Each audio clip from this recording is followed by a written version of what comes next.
রাজধানী ঢাকাসহ আশেপাশের এলাকায় পুরো মাত্রায় অনুভূত হচ্ছে শীত। শনিবার সকালের সর্বনিম্ন তাপমাত্রা রেকর্ড করা হয়েছে 18 ডিগ্রি সেলসিয়াস। তবে দিন বাড়ার সঙ্গে সঙ্গে তাপমাত্রা কিছুটা বাড়লেও সামগ্রিকভাবে আবহাওয়া শুষ্কই থাকবে বলে জানিয়েছে বাংলাদেশ আবহাওয়া অধিদপ্তর।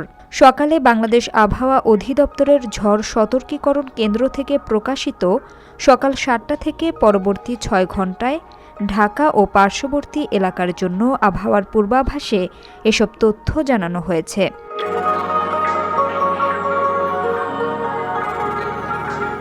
এতে বলা হয়েছে, দিনের প্রথমার্ধে ঢাকা ও পার্শ্ববর্তী এলাকায় আকাশ পরিষ্কার থাকবে। আবহাওয়া প্রধানত শুষ্ক থাকতে পারে। উত্তর ও উত্তর পশ্চিম দিক থেকে ঘণ্টায় 6 থেকে 12 কিলোমিটার গতিতে বাতাস বইতে পারে। দিনের তাপমাত্রা প্রায় অপরিবর্তিত থাকতে পারে।